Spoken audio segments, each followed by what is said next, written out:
Paulo Gontijo, entregue ontem à noite pela diretoria do Instituto. Nós, a seguir, daremos início à apresentação pelo professor Dr. Mamed de Carvalho, intitulada Atualizações em Ela. E logo após, finalizando os trabalhos da manhã, a palestra do professor Dr. Francisco Rota, neurologista e diretor científico da Arela do Rio Grande do Sul.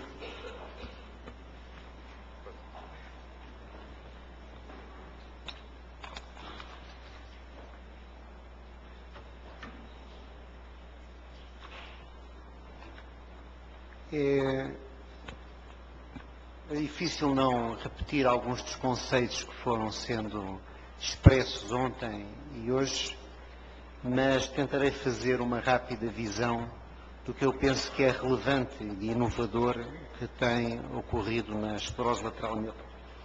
Um dos primeiros aspectos que eu acho relevante considerar, e totalmente de acordo com o professor Walter Bradley, é de que esta doença não é tão rara assim. E, de facto, se nós compararmos alguns números de incidência e de prevalência que podemos eventualmente consultar em artigos mais antigos, de facto, os últimos números, que de resto já foram aqui mostrados anteriormente, apontam claramente para valores de incidência que se aproximam de 3 por 100 mil, de prevalência que se aproximam de 8 por 100 mil, e, de facto, isso significa que é uma doença, de facto, que não é tão rara assim, e que deve chamar a atenção da sociedade para a sua importância. Relativamente aos fatores de risco, há fatores de riscos que já são conhecidos e estabelecidos desde há muito tempo, como, por exemplo, o sexo masculino é mais afetado, a idade, a genética. Nós sabemos que há formas de transmissão heredofamiliar desta doença. Outro fator de risco que tem sido discutido, embora se possa ainda pôr alguma dúvida, tem a ver com o exercício físico, de forma quase profissional, de facto poderá ser também um fator de risco a ser considerado. Recentemente tem-se dado grande enfoque na literatura ao tabagismo como um fator de risco, sobretudo no sexo feminino, e, portanto, estes fatores de risco devem ser considerados para o início da esclerose lateral. Outro aspecto que pode ser positivo, que pode ser uma boa notícia respeitando a esclerose lateral, é que parece haver uma redução do tempo para o diagnóstico, do tempo de duração de doença, desde os primeiros sintomas até o diagnóstico. Esta redução do tempo pode significar que os médicos em geral, os neurologistas em particular, estejam mais preparados para diagnosticar esta doença, e isto tem um impacto muito relevante no que diz respeito ao momento em que estes doentes podem ser admitidos em ensaios clínicos, conforme eu ontem enunciei. E se é certo, ou parece ser certo, de que o tempo de diagnóstico está-se a encurtar algo, também parece ser significativo que a percentagem de diagnósticos falsamente positivos, aspecto que ontem foi aqui também discutido, parece haver uma tendência para a redução do número de casos de diagnóstico falsamente positivo. Os únicos dados apontam para uma quantidade, um número de diagnósticos falsamente positivos, de facto, muito baixo, e muito mais baixo que noutras doenças neurodegenerativas. A sobrevida, naturalmente nós sabemos que nesta doença a sobrevida é de facto um problema, o tempo de sobrevida, mas nós podemos de facto dizer que um doente, após os primeiros sintomas, tem uma elevadíssima probabilidade de sobreviver ao fim do ano, tem uma muito boa probabilidade de sobreviver ao fim de 2 anos e tem, ao fim de 4 anos, uma probabilidade de mais de 40% de sobrevida. Por outro lado, a sobrevida média é superior a 3 anos, embora, naturalmente, como sabemos, os doentes bulbares têm, em geral, um prognóstico pior. Há, nesta doença, uma grande variação em termos de sobrevida, uma grande variação interindividual, mas, no geral, a sobrevida, de facto, talvez possa ser hoje, e é seguramente hoje, um pouco melhor que era há uns anos atrás, não tanto pela introdução do riluzol, embora isto também seja um fator relevante, como pelo uso mais popularizado da ventilação não invasiva e pela execução técnica mais precoce da gastrostomia.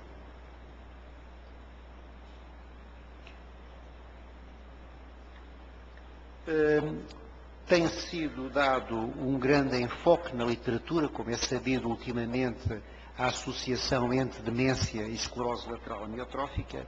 Os números da conjunção, da associação entre as duas situações varia muito, depende naturalmente se nós consideramos apenas critérios clínicos ou se consideramos também critérios laboratoriais, como a avaliação neuropsicológica para estabelecer o diagnóstico da demência. Mas, de facto, esta associação existe e, como também foi sublinhado ontem pelo professor Walter Bradley, de facto, os doentes com esclerose lateral têm maior risco do que os doentes que não têm esta doença de ter casos na sua família de quadros demenciais. Portanto, aqui há uma certa associação entre as várias doenças neurodegenerativas que, de facto, convém notar. Por outro lado, há um conjunto de doentes com esclerose lateral amiotrófica que se apresentam com dificuldades respiratórias. Este número também não é tão pequeno assim. Tem sido, de facto, reconhecido que é um número que deve-se merecer alguma atenção. E estes doentes, na minha experiência, muitas vezes têm um diagnóstico difícil, porque a dificuldade respiratória é interpretada como causa cardíaca ou causa pulmonar e, de facto, há às vezes um atraso muito importante de diagnóstico nos doentes que se apresentam com dificuldade respiratória, cujo fenotipo convém, de facto, reforçar aqui.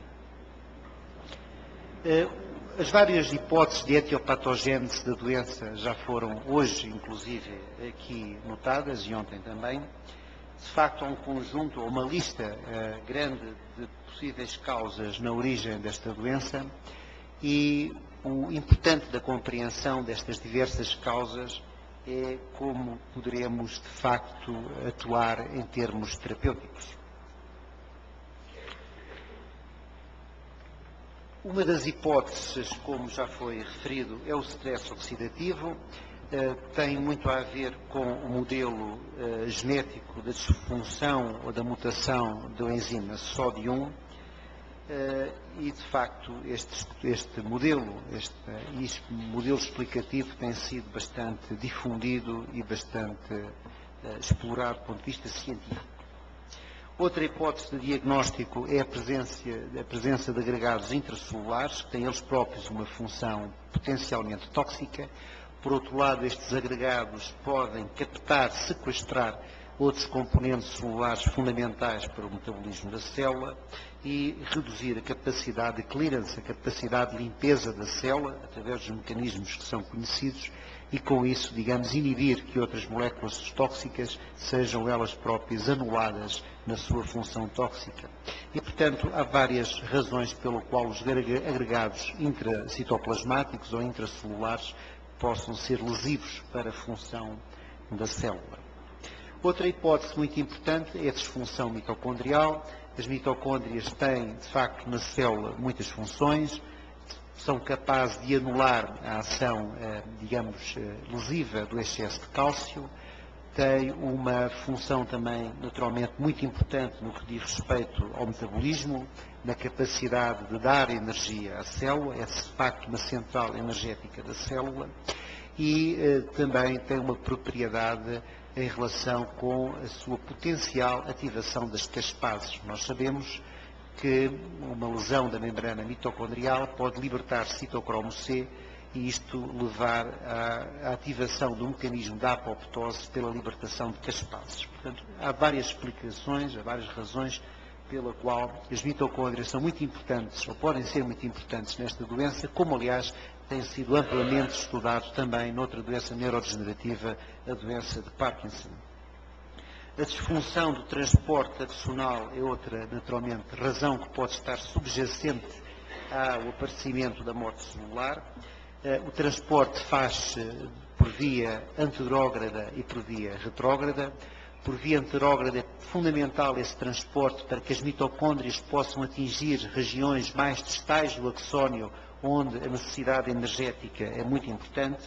e por via retrógrada é necessário que a célula traga até o corpo celular fatores neurotróficos produzidos na periferia. Isto tem sido um aspecto também explorado nesta doença e pode ser outro mecanismo de disfunção que leve à morte celular. A toxicidade ambiental, ou fatores tóxicos ambientais, foi ontem um tema muito focado, desenvolvido brilhantemente pelo professor Walter Bradley, e não me resta senão mencionar esta possibilidade. Os aspectos relacionados com a hipóxia foram aqui apresentados de forma lapidar, notável, pelo professor Carmelier, portanto, tudo o que eu possa dizer é apenas um acrescento que não trará nada de novo. De qualquer maneira, a mutação de um outro gene relacionado com os mecanismos da angiogênese e da compensação da hipóxia celular, como é o caso das mutações do gene da angiogenina, tem sido também um aspecto que merece mencionar aqui no que diz respeito à esclerose lateral amiotrófica. Na verdade, os modelos animais sugerem que quer a subexpressão do VEGF, tal como a subexpressão do gene da angiogenina, podem aumentar a sobrevida do rato mutante, com uma mutação SOD1. Isto por si só sugere já um fator importante de neuroproteção. A hipótese do glutamato é também uma hipótese da neuroexcitotoxicidade do glutamato, é uma hipótese também muito antiga. Ela nasceu da observação de que alguns doentes com esclerose lateral amiotrófica têm um aumento do glutamato, quer no líquor, quer mesmo no sangue. Este trabalho inicial que citou ali, com 400 doentes, é um trabalho notável, de facto, que demonstra este aspecto. E outros trabalhos mais tarde, trabalhos já clássicos, vieram a demonstrar que pode haver, de facto, nestes doentes, uma disfunção do receptor de recaptação de glutamato na glia, o que não só reforça a hipótese glutamatérgica, como aponta claramente que a glia pode ter aqui um papel muito importante na gênese e na evolução desta doença. Mais uma vez, o modelo animal vem reforçar que este papel do glutamato deve ser considerado como um papel muito importante.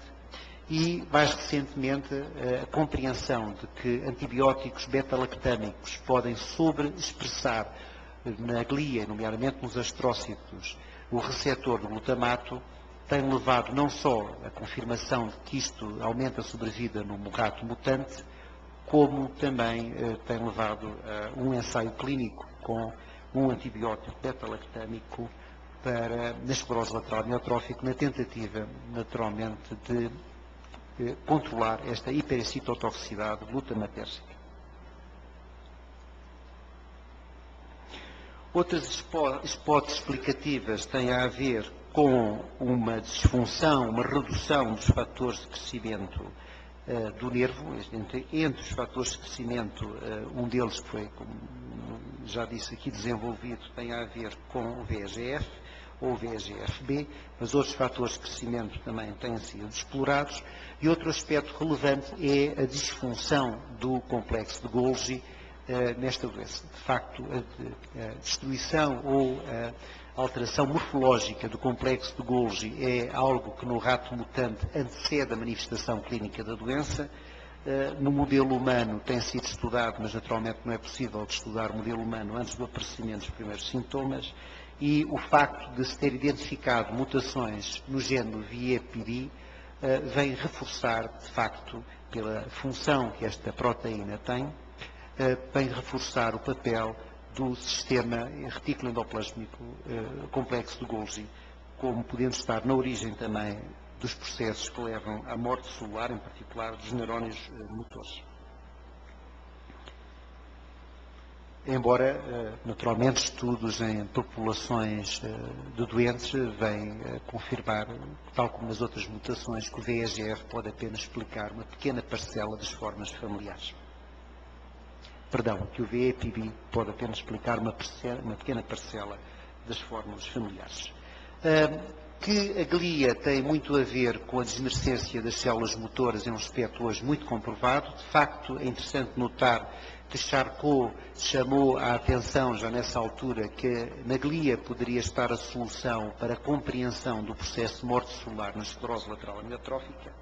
E, de facto, há um conjunto muito vasto de trabalhos que indicam que a disfunção dos astrocitos, em particular, e da recaptação de glutamato, como mencionei, podem estar na origem do processo de morte celular. Há vários modelos animais, enfim, no rato, que justificam isto. Na verdade, parece que o processo de doença exige que haja uma disfunção concomitante, que é dos astrocitos e dos neurónios motores, para que haja progressão da doença, e que um astrocito funcionalmente saudável junto a um neurónio motor que esteja doente irá protegê-lo da degenerescência. E, portanto, estas experiências feitas no modelo animal e in vitro parecem, de facto, confirmar o importante papel da glia no processo de degenerescência nesta doença.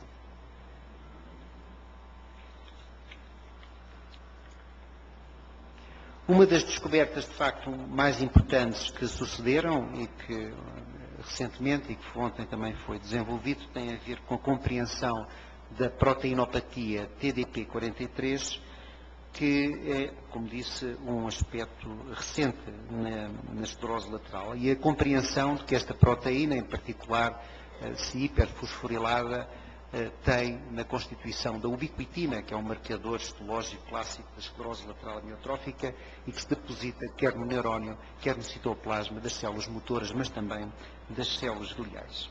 De facto, a mutação deste gene não pode justificar senão um pequeno número de formas familiares e um número ainda mais pequeno de formas esporádicas, mas o facto dos corpos de ubiquitina conterem esta proteína tem um significado muito forte para a compreensão da doença.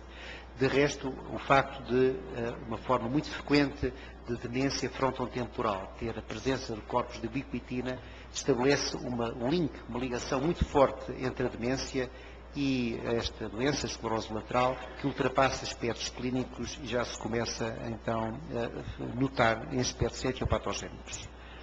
A descoberta ainda mais recente do gene FUS e das mutações deste gene na origem da doença e a sua similitude em termos de morfologia e função entre esta proteína e o TDP43 vieram a chamar a atenção de forma muito notável da eventual relevância da função do RNA na origem desta doença, e isto é um aspecto que é reforçado bastante pela similitude entre morfológica e de função entre estas duas proteínas. Estas duas proteínas, de facto, têm uma região de reconhecimento do RNA, têm depois uma porção terminal onde, aliás, ocorrem as mutações, e, sobretudo, esta forte ligação que tem com o RNA permite antever as funções que tem para as propriedades. Esta é a similitude da estrutura proteica, da estrutura molecular, melhor dito, entre as duas proteínas. E, de facto, estas duas proteínas têm funções muito importantes na regulação da transmissão do gene, do DNA, para a constituição proteica, pelas alterações que podem induzir no metabolismo do RNA, na sua transcrição, no splicing do NRA, do seu transporte e depois da sua tradução a nível do citoplasma. E, portanto, eu penso que aqui estará provavelmente a possibilidade de avanços muito notáveis na compreensão desta doença. Em termos do diagnóstico, um trabalho recente de revisão nos Estados Unidos do que é a atuação diagnóstica mais importante dos médicos neurologistas americanos em função de doentes com suspeita de esclerose lateral amiotrófica, vem a reforçar o papel da eletromiografia como o exame mais importante, como se esperava, mais importante, mais requisitado do que os exames de imagem, e estes mais requisitados que os exames de sangue ou de licocéfalo raquidiano. O facto de haver critérios recentes eletromiográficos que permitam, como assim pensamos, um diagnóstico mais precoce da esclerose lateral amiotrófica tem aqui um papel muito importante, como ontem sublinhei.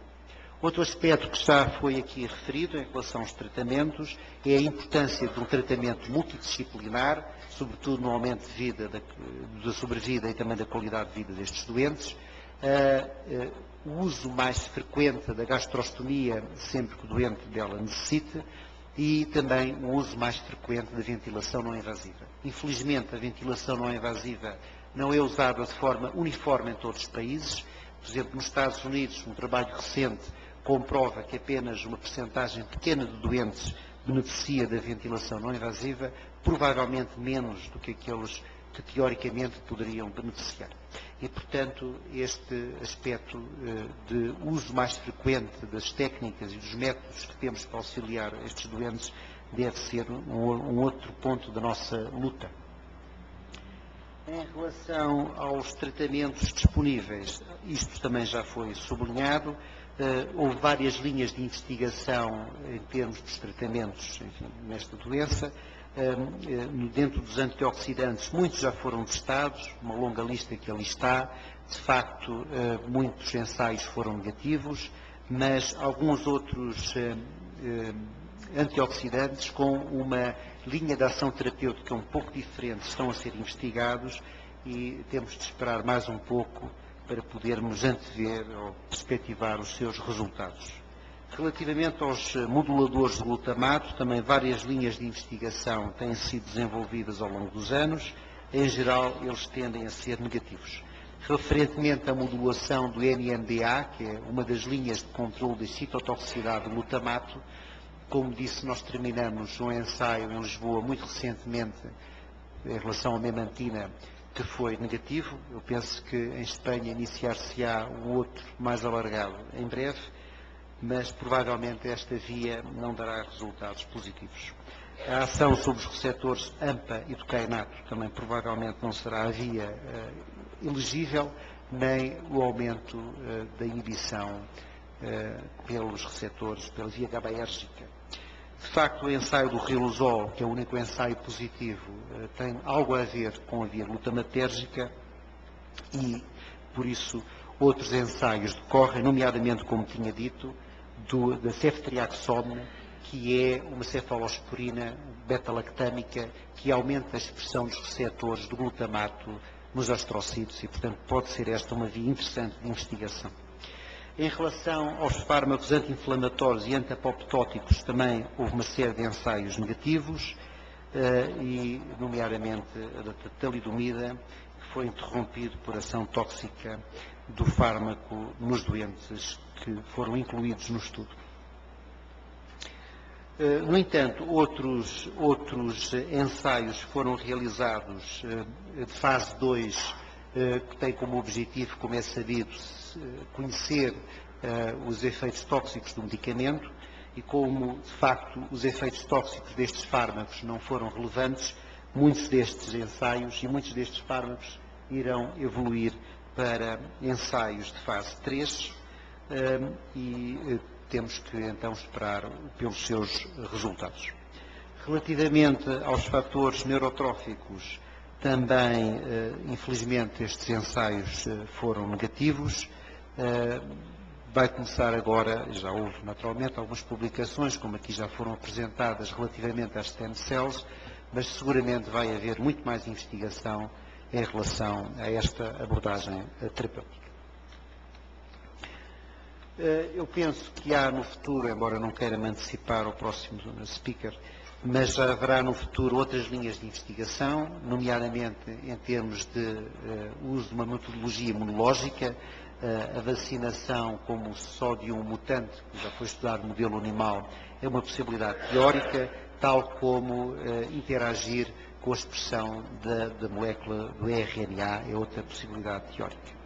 Eu penso que para o futuro nós precisamos de outros modelos animais. Eu penso que o modelo da sódio não tem sido eficaz no que diz respeito a ser um modelo de teste para medicamentos novos, uma vez que todos os ensaios, os últimos ensaios que foram feitos nos doentes com esclerose lateral, estes medicamentos foram testados anteriormente no modelo animal com resultados negativos e, portanto, daí pode-se deduzir que o modelo animal de sódio não é um bom modelo e esperamos, talvez, com alguma ansiedade que surjam modelos animais de TDP-43, que creio que em termos fisiopatológicos se aproxima mais do modelo humano. Novos fármacos surgirão do screening de um conjunto muito vasto, uma biblioteca de novos medicamentos ou novos fármacos que podem ser testados in vitro e depois aplicados no modelo humano. E, portanto, este screening de medicamentos tem sido feito, como é sabido, nos últimos anos e, portanto, daí pode-se esperar também alguma coisa diferente. E penso também, de forma muito definitiva, de que nós temos que fazer, provavelmente, nos doentes com esclerose lateral, mais ensaios exploratórios com novos medicamentos e com novas ideias, ensaios exploratórios em que sejam usadas medidas sensíveis para detectar algumas alterações, nomeadamente até medidas neurofisiológicas, e perante resultados positivos, avançar para ensaios então convencionais de fase 3, que são sempre mais difíceis de fazer pelo seu custo, nomeadamente o custo económico e pela dificuldade que muitos laboratórios têm agora, compreensivelmente, de apoiar investigações de larga escala ou ensaios em larga escala numa doença que tem tido tantos ensaios negativos no seu historial. E, portanto, uma vez que o modelo animal que temos, que é o modelo só de um, é um modelo que não tem resultado, parece-me que a realização de ensaios exploratórios em grupos de doentes afetados com esta doença pode ser uma interessante estratégia para descortinarmos ou descobrirmos novos medicamentos que possam ser úteis para tratar esta doença. É o que eu queria dizer. Muito obrigado.